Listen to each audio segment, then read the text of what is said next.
자, 우리 오늘 이 말씀을 한번 요약해보면, 지난주에 예수님께서 자신의 십자가의 죽음과 부활에 대해서 세 번째 예언을 말씀하셨다고 제가 말씀드렸죠. 그 예수님께서는 십자가의 죽음과 부활이 있기 전에 네 번 자기의 죽음과 부활에 관해서 말씀하셨는데, 이제 지난주에 세 번째 말씀을 하셨습니다. 그 제 아들이 이 말씀을 듣고 난 다음에 우리 같으면, 우리가 생각할 때 그들이 그 십자가의 죽음이 정말 무엇을 의미하는 것이지, 또 그리고 부활이 무엇을 의미하는 것이지, 이제 그런 것들을 열심히 생각해야 마땅한데, 제 아들은 거기에 대해서 그냥 얼핏 듣고 좀 뭔가 주님이 돌아가신다고 하니까 약간의 걱정은 되지만 사실 그 의미를 잘 알지 못했고, 여전히 그들의 마음 가운데에는 제 아들 가운데서 누가 더 높은 자리에 가느냐에 관심이 있는 것입니다. 그래서 오늘 제 아들 가운데서 야고보와 요한이 자기 어머니와 함께 와서 예수님께 뭔가 청탁을 합니다. 지금 예수님은 자신의 십자가의 길, 그 뒤에 부활, 그런 걸 말하고 있는데, 제 아들은 거기에 대해서 이해하려고 하고 마음을 담고 있기보다는 나중에 예수님께서 이 땅의 왕이 되시고 높은 자리에 가시게 되면 그 높은 자리에 누가 가는 것이냐, 우리 12명 가운데서, 또 12명 가운데서도 똑같이 가는 게 아니라 누군가는 최고의 자리에 앉을 텐데, 그 최고의 자리에 앉기를 원하는, 쉽게 말하면 마음이 온통 콩밭에만 가 있는 거죠. 마음이 콩밭에만 가 있는 겁니다. 사실 이 모습은 우리 모습과도 좀 비슷해요. 우리도 뭔가 중대한 일을 할 때 어떤 그 일을 얼마나 잘할 수 있느냐, 우리가 그 일을 하기 위해서 어떤 어려움이 있을 것인가, 우리가 어떻게 합력해서 그걸 잘할 것인가, 그런 생각을 하기보다는 이것이 잘 됐을 경우에 나에게 돌아오는 보상이 뭐지? 내가 남보다 얼마나 더 좋은 평가를 받을 수 있지? 이런데 우리의 마음이 더 많이 가 있는 것과 똑같습니다. 여러분 다 이런 것들 경험 나름대로 해보셨죠? 그래서 제 아들 가운데서는 특히 야고보와 요한이 오늘 이 본문에서는 그런 생각을 하는 것입니다. 그랬더니 예수님께서 답변하십니다. 너희들이 지금 나한테 구하는 게 뭐냐? 그러니까 너희들이 나에게 구하고 있는 그 자체의 내용이 뭔지를 알고는 구하는 것이냐, 그렇게 말하는 겁니다. 그러시면서 그런 영광의 자리에 가기 위해서는 반드시 거쳐야 될 과정도 있고 거기에는 고난의 길도 있다. 그걸 다 감내해낼 수 있느냐, 그렇게 물었더니 그들이 할 수 있습니다, 그렇게 말합니다. 그 태도는 좋죠. 용감하고 해보겠다, 그런 거니까 태도는 좋지만 정작 그들은 그렇게 말하고 있음에도 그 말의 의미가 무엇인가를 모르고 있는 상태에서 그렇게 말하는 겁니다. 그랬더니 그렇군, 예수님께서 알겠다, 알겠는데 결국 너희들은 지금 내용을 모르고 그렇게 말하고 있지만 실제로 너희들은 나중에 그 고난의 길을 다 가게 될 것이다. 그건 그렇다. 그렇지만 너희들이 어느 자리에 앉느냐, 즉 너희들에게 얼마나 높은 자리에 가느냐 하는 것은 예수인 내가 정하는 것이 아니라 그건 하늘의 아버지께서 정하는 것이다. 네, 그렇게 말씀을 하십니다. 이거는 본문의 내용이죠. 그리고 이제 우리 다음 주에 가면 이거에 이어져서 예수님께서 이제 섬김의 리더십에 관한 얘기를 하실 것입니다. 그러면 이 내용을 오늘 우리 하나씩 좀 차분히 보려고 합니다. 이 제 아들이 얼마나 참 우리가 볼 때, 지금 우리가 볼 때는 참 정말 상황을 모르고 얼마나 참 어리석은지 그런 모습도 보게 되고, 예수님의 그 말씀의 의미가 무엇인가도 우리가 생각이 되는 그런 것들을 우리가 한번 오늘 본문을 통해서 생각해 보려고 합니다. 자, 오늘 청탁하는 사람들은 누구죠? 예수님께 와서, 저는 이제 청탁이라는 단어를 제가 썼습니다. 예수님께 자기 자리를 청탁하는 거죠.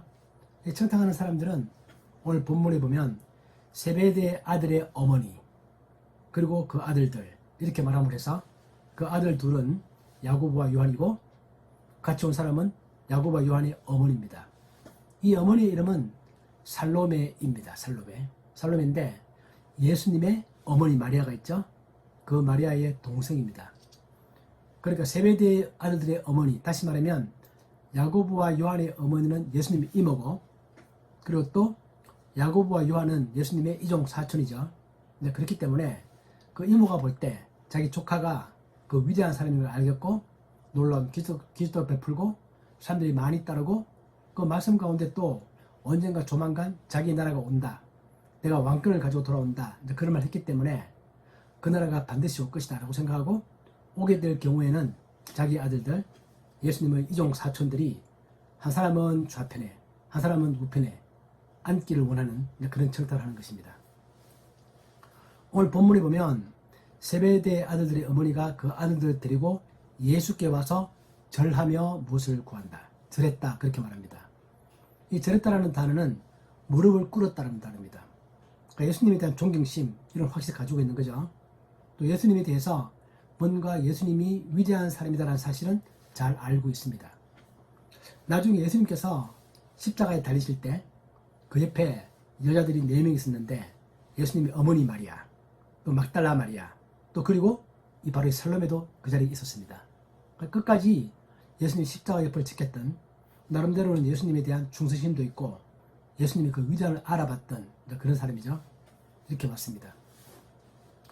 그래서 이제 예수님께서 그런 청탁을 하니까 예수님께서 그들에게 묻는 말이 뭐냐면 이 너희들이 정말 나에게 요구하는 것이 무엇이냐 그렇게 물으면서 야고보와 요한이 똑같이 높은 자리에 있기를 원한다 그렇게 말할 때 이 야고보와 요한은 우리가 생각해보면 예수님 12제자 가운데서도 베드로, 야고보, 요한 이 3명은 특히 또 예수님과 가까웠던 그런 제자들이죠.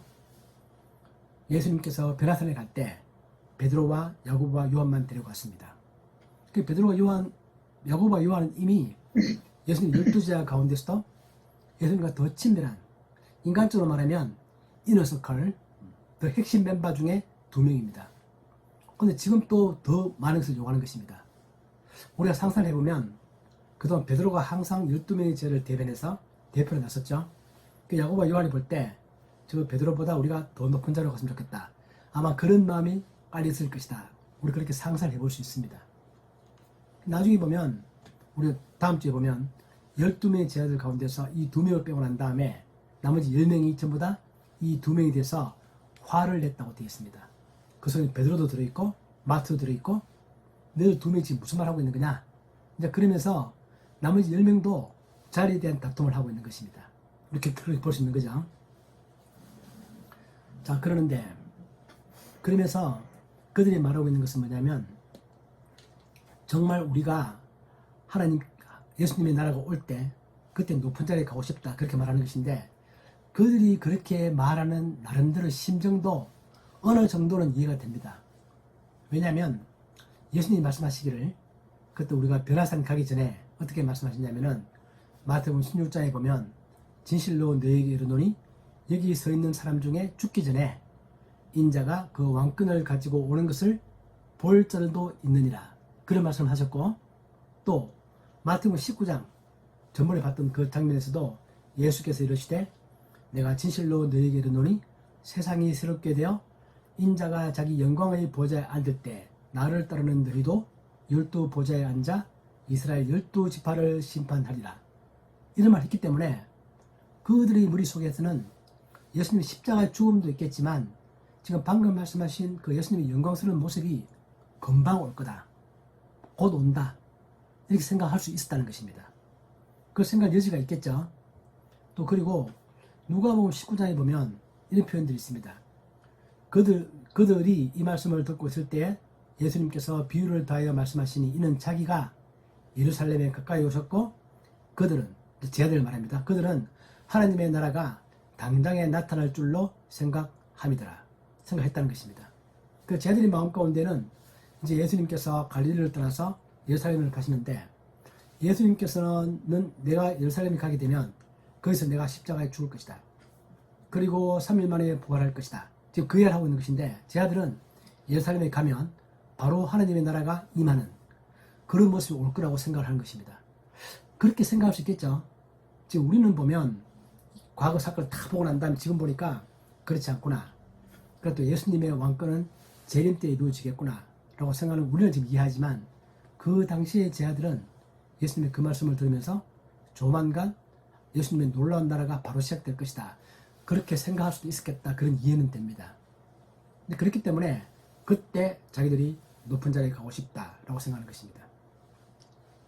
근데 우리가 봤던 것처럼 오늘 이야기 나오기 전에 예수님이 지금 계속 말씀하시는 것은 뭐냐면 포도원 품꾼의 비유도 그렇고 먼저 오는 자 나중되고 나중된 자가 먼저 되고 이런 말씀을 하시면서 그 모든 것들은 우리가 생각하는 그 보상과 다른 종류의 보상이 이루어진다. 지금 그렇게 말하고 있는 겁니다. 그럼에도 불구하고 제 아들은 끊임없이 높은 자리에 대한 욕심, 다툼 그런 거는 오늘 처음 있는 이야기가 아니고 계속 있어 왔습니다. 예를 들면 오늘 우리가 보고 있는 게 마태복음 20장인데 18장에 보면 우리가 그 봤던 것처럼 그때 쟤들이 예수께 나와 이르되 천국에서는 누가 큽니까? 또 이런 질문을 했죠. 그랬더니 예수님께서 그때 어린아이 하나를 세우시고 누구든지 이 어린 아이들과 같이 되지 아니하면 결단코 천국에 들어가지 못한다. 그렇게 말씀하시면서 네 번째 가르침이 시작됐던 그 배경이 된 것입니다.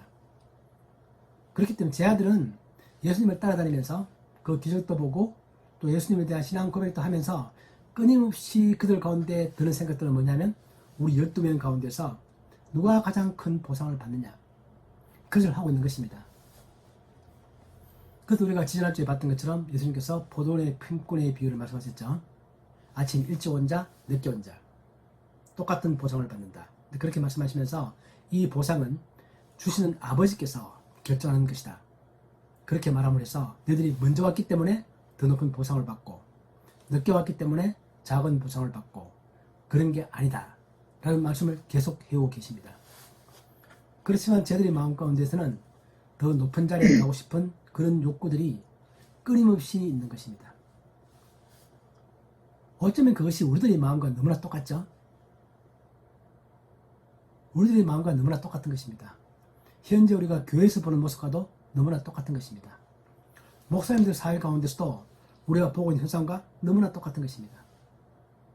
우리가 정말 존경에 맞지 않는 예수님의 12제자 가운데서도 이런 일이 계속 일어났다는 것입니다.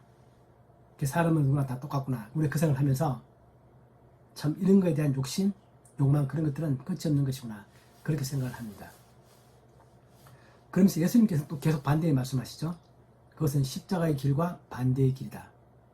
예수님은 그때도 큰 자가 되는 자는 섬기는 자가 되어야 된다. 이제 또 다음 주에도 그 말씀 하시겠죠. 높은 자가 되고자 하는 자들은 남을 섬기는 자가 되어야 한다. 그 말씀을 계속 하십니다. 그것이 십자가의 길이다. 우리가 지난주에 봤던 것처럼 남에게 먼저 섬김을 주는 자가 정말 섬김을 받는 사람들이다. 남에게 대접받고자 하는 대로 먼저 남을 대접하는 자가 정말 진정한 대접을 받는 것이다. 그렇게 말하면서 마지막에 항상 마지막에 오는 자가 더 큰 자가 될 수도 있다. 그런 말씀을 하시면서 그런 것에 대한 교훈을 예수님은 끊임없이 주시는데 그럼에도 불구하고 자들의 마음 가운데서는 항상 누가 더 큰가? 내가 반드시 큰 사람이 되어야 되겠다. 라는 그런 욕망들을 가지고 있는 것입니다. 우리는 살아가면서 내가 위대한 사람이 되고 싶고 더 높은 사람이 되고 싶고 그런 마음 그 자체를 나쁘다고 말할 수는 없습니다. 우리 성공에 대한 욕망이 있고 내가 성공하자는 의지가 있어야 되고 내가 정말 공부를 열심히 해서 공부 잘하는 빨리 1등하고 싶은 마음도 있어야 되고 그런 건 당연히 있어야 되죠. 그래서 그 자체를 부정하고 있는 게 아닙니다. 그러나 온통 거기에만 마음이 쏠려 있는 것 거기에 문제라는 겁니다. 즉 1등이 되기 위해서 쉽게 말하면 목숨을 그런 행동 나는 모든 가치 가운데서 1등 되는 게 나의 삶의 목표야. 이런 게 문제라는 것이지 발전에 대한 욕구, 더 잘하고 싶은 마음 이런 것들은 지극히 정상적이고 또 그런 게 없으면 발전이 없는 것입니다.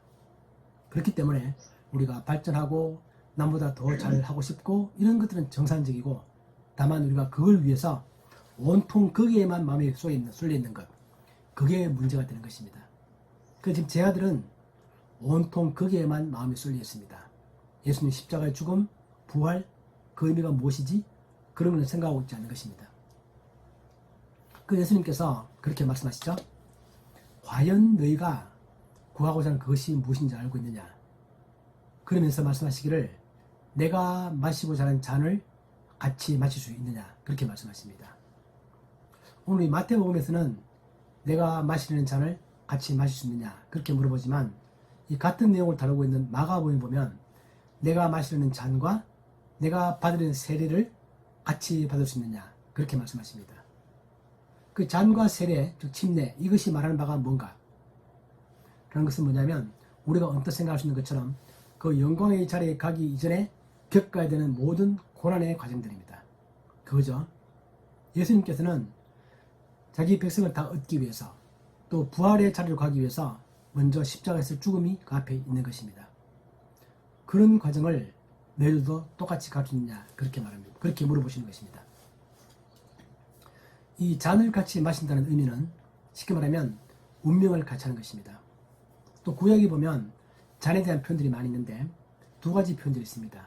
하나는 뭐냐면 그 잔 그 자체가 은혜를 의미하기도 합니다. 우리가 알고 있는 것처럼 시편 23편 여호와는 나의 목자시니 내게 부족함이 없으리로다. 그렇게 말하면서 마지막에 가면 주께서 내 원수의 목전에서 내게 기름을 부으시니 내 잔이 넘치나이다. 그렇게 말해서 그때의 잔의 의미는 은혜의 의미입니다. 그러나 구약에서 많은 경우에 잔이라는 것은 하나님의 심판의 의미가 있습니다. 여호와의 손에 잔이 있어서 술거품이 일어나는도다. 석에 섞은 것이 가득한 그 잔을 하나님이 쏟아내시나니 이 분노의 잔입니다. 하나님 심판의 의미입니다. 그 시편 75편 나와 있죠. 그처럼 구약에서는 많은 경우에 잔 그러면 그것은 분노의 잔이고 하나님의 심판의 의미입니다. 지금 예수님께서 마시는 잔이 뭐죠? 십자가 죽음인데 그 십자가 죽음은 바로 하나님의 진노죠. 사람들을 향한 심판, 그 심판을 십자가 위에 하나님은 다 쏟아 부으시는 것이고 그 심판을 예수님께서 십자가 위에서 다 받는 것입니다. 그 십자가의 죽음의 대속의 죽음의 의미죠. 예수님께서는 내가 지금 받는 것은 하나님의 진노의 심판이다. 너희도 그걸 같이 받을 수 있느냐? 그렇게 물어보는 것입니다. 그런데 제 아들은 용감하게도 받을 수 있습니다. 그렇게 말합니다. 그 의미가 무엇인지 모르면서 그래서 예수님께서는 그래 일단 지금은 너희들이 그 의미를 모르니까 그렇게 말할 수 있겠지만 너희들이 지금 말하는 것처럼 너희들도 결국은 그 잔을 마시게 될 것이다. 그렇게 말합니다. 이게 오늘 제 설교의 제목이죠. 결국은 그 잔을 그 제알도 마시게 된다는 것입니다.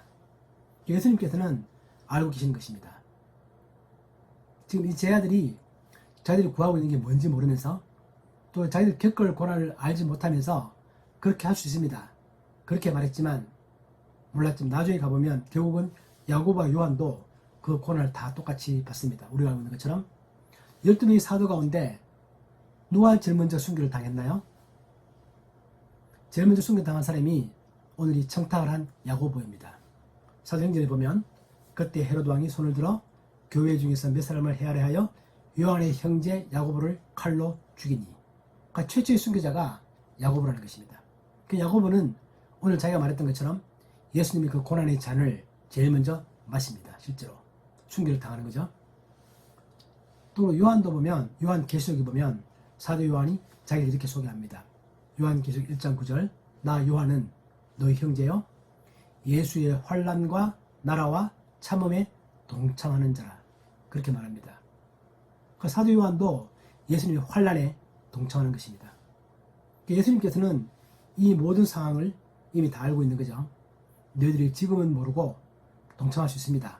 그 잔 제가 마실 수 있습니다. 그렇게 말하지만 정말 너희 말한 그대로 실제로 너희들이 그러한 과정을 겪게 될 것이다. 그렇게 말씀하시는 것입니다. 우리가 보면 바울 같은 경우도 그런 표현들을 합니다. 고린도후서 11장에 보면 나는 내가 수고를 넘치도록 하고 옥에 갇히기도 더 많이 하고 매도 수없이 맞고 여러 번 죽을 뻔하였다. 그렇게 말하면서 또 골로새서 1장에 보면 나는 이제 너희를 위하여 받는 괴로움을 기뻐하고 그리스도의 남은 고난을 그의 몸된 교회를 위하여 내 육체에 채운다. 그렇게 말함을 해서 바울 역시 예수님의 그 고난의 잔에 동참하는 것입니다. 이게 그리스도인의 삶이라는 것입니다. 예수님께서는 자기를 따르는 많은 사람들에게 마지막 영광의 자리를 약속하시지만 그러나 그 영광의 자리 가기 이전에 그 모든 과정 가운데서 예수님과 같은 과정을 겪게 된다라는 것입니다. 우리가 살아가면서 어떤 고난을 내 삶 가운데 올 수도 있고 내가 그 고난을 잘 이겨야 된다고 생각해야 되는 근거가 바로 여기 있는 것입니다. 여러분도 고난을 겪고 계십니까? 근데 고난은 두 종류의 고난이 있습니다. 하나는 뭐냐면 내가 굳이 겪지 않아도 되는 고난을 내가 겪는 경우도 있습니다. 그 나의 지혜가 부족해서 그렇기도 하고 또 내가 뭘 잘못해서 당연히 받아야 될 고난을 내가 받는 경우도 있습니다. 여기서 말하는 고난은 그런 고난이 아니죠. 성경은 그런 고난은 피할 수 있는 최대한 피하라고 말합니다. 그런데 그게 아니라 나는 내 할 바를 다 했지만 어떤 좋은 진리를 위해서, 정의를 위해서, 내가 합당한 일을 위해서 올바르게 살려고 하다 보니 거기에는 어려움이 있고 거기에는 고난이 있다. 이제 그럴 경우에 겪는 고난, 그것을 말하고 있습니다. 우리가 그리스도인으로서 올바르게 살고 싶다. 남의 눈을 속이지 않고 정당하게 살고 싶다. 남이 날 평가하든 평가하지 않든 나는 최선을 다해서 살겠다. 그런 삶을 살려고 하면 그 삶에는 어려움이 있을 수 있다. 그런데 그 어려움은 다 예수님께서 가시는 그 길에 동참하는 것이다. 그런 의미를 담고 있다는 겁니다. 그러나 우리가 예수님의 제자들이 우리를 포함해서 예수님의 잔을 같이 마신다고 해서 그 성격은 명확하게 다릅니다.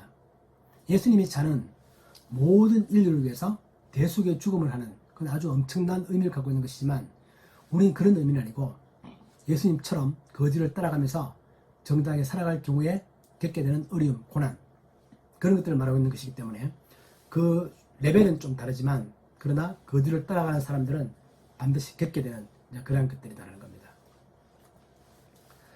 그래서 또 예수님께서 그런 말씀하시면서 그 보상을 결정하는 결정권자는 내가 아니고 하늘에 있는 내 아버지다. 그렇게 말씀하시죠. 내 아버지께서 누구를 위하여 예배하셨든지 그들이 얻을 것이다. 이것은 포도원 품꾼의 비유와 비슷합니다. 포도원 품꾼의 비유에서 주인은 자기를 가지고 자기가 누구에게 주든지 자기 뜻대로 준다는 뜻입니다. 동시에 우리가 기억할 것은 그 나누어주는 주인은 저는 우리가 포도원의 품꾼의 비유에서 봤던 것처럼 결코 인색하거나 너그럽지 못한 그런 아버지가 아닙니다. 우리 각자에게는 하나님께서는 우리가 마땅히 받아야 될 것보다도 더 많은 것을 주십니다. 그러나 각자에게는 우리가 볼 때는 뭔가 이상하다? 왜 안 받지? 내가 더 노력했는데 그런 비교를 상관없이 하나님께서는 그분의 뜻에 따라서 합당한 만큼 다 준다는 것입니다. 그래서 12명의 제자들이 다 똑같이 고생하고 주님의 뒤를 잘 따라가겠죠. 그러나 그들이 어느 위치에 앉느냐라는 것은 그들이 신경 쓸 바가 아니라는 것입니다. 하나님께서 충분히 너그럽게 각자에게 맞게끔 그런 것들을 주신다. 이게 포도원 품꾼을 비유해서 보면 어쩌면 똑같은 보상을 한다라는 뜻입니다. 그러시면서 예수님께서는 그런 결정은 내가 하는 게 아니다. 그 예수님 말씀에 보면 재미있는 표현들이 많이 있는데 예수님은 하나님이시죠. 그렇기 때문에 하나님과 동등한 권위를 가지고 있고 모든 걸 다 하시지만 어떤 경우에는 이것은 내가 결정하는 게 아니고 아버지가 결정하는 것이다. 그리고 또 어떤 때 모든 때는 나에게 속한 것이 아니라 아버지께 속한 것이다. 그렇게 말씀하신 경우들이 많이 있습니다. 그 우리가 삼일체에서 성부 하나님과 성자 하나님 이 같은 권위를 가지고 있고 같은 인간을 다 가지고 있지만 그들의 역할이 다르다. 라는 것을 우리는 이제 이해를 해야 되는 것입니다. 어떤 사람들은 예수님 이런 말을 따라서 예수님이 하나님이 아니다. 하나님이 아니니까 자기가 이런 권한을 가지고 있지 않고 아버지가 다 가지고 있는 것이다. 그렇게 말하는 거 아니냐.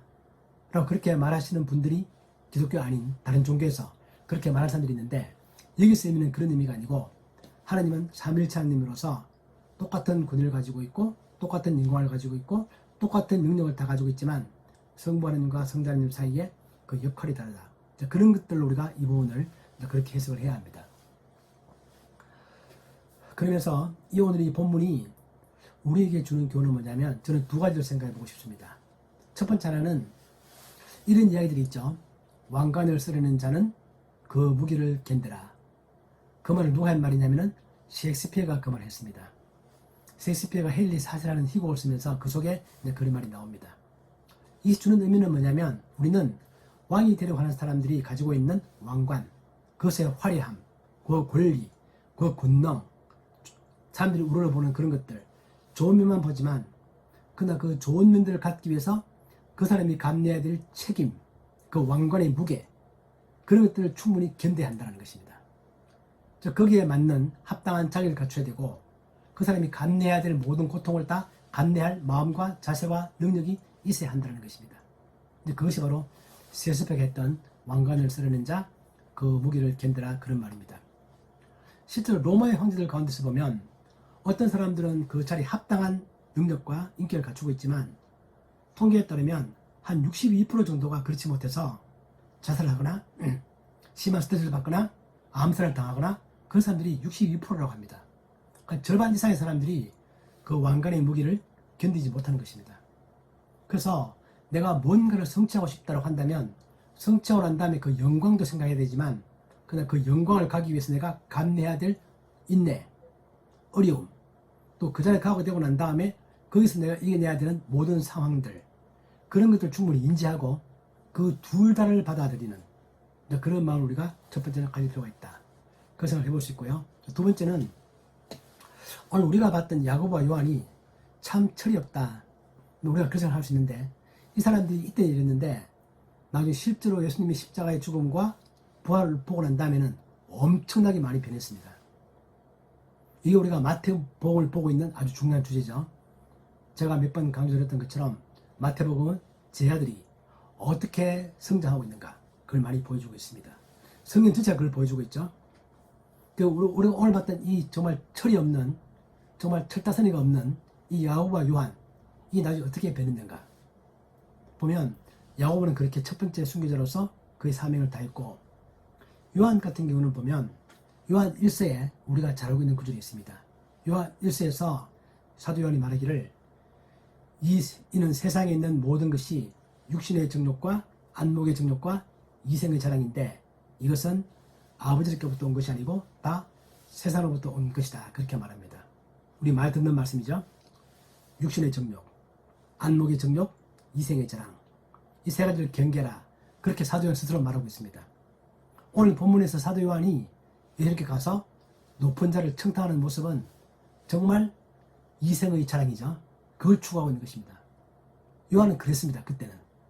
아직 예수님의 십자가 죽음을 경험하기 전에는 이생의 자랑을 추구했습니다. 그런데 예수님 십자가의 죽음과 부활을 보고 난 다음에는 그럼 완전히 바뀌었고 완전히 바뀌어서 요한 1서를 통해서 우리들에게 육신의 정욕과 안목의 정욕과 이생의 자랑을 조심해라. 거기에 우리의 마음을 뺏겨서는 안 된다. 그렇게 말하고 있는 것입니다. 우리 이런 걸 보면은 정말 하나님께서 그 사람의 마음을 바꿔주지 않으면 십자가의 죽음과 부활과 오순절 성령의 강림 이후에 그렇게 바뀐 것이기 때문에 하나님께서 그 사람의 마음을 바꿔주지 않으면 사람이라는 그렇게 바뀌는 게 아니구나. 우리가 그 생각을 하게 됩니다.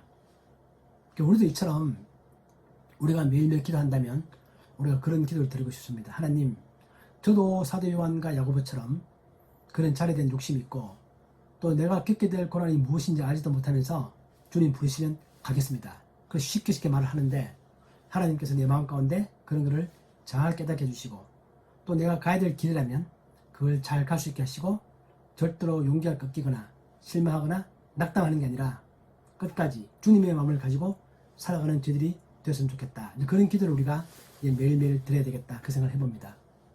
오늘 이 본문을 통해서 이제 그러한 마음을 가지시고 그러한 삶을 살아가는 그런 뜻이 절대 흔들리지 아니하는 우리 예수마을교회 모두가 되었으면 좋겠습니다. 그러한 축복이 우리 모두에게 차고 넘치기를 주님의 이름으로 기도합니다. 아멘. 하나님 아버지, 오늘 우리 본문을 보면서 정말 우리가 눈에 보이는 작은 욕망을 추구하는 것이 아니라 정말 하나님이 베풀어 주신 그 길을 따라서 주님과 동행하며 그 의미가 무엇인가를 충분히 생각하며 살아가는 저희들이 되게 하여 주옵소서. 예수님의 이름으로 기도하옵나이다. 아멘.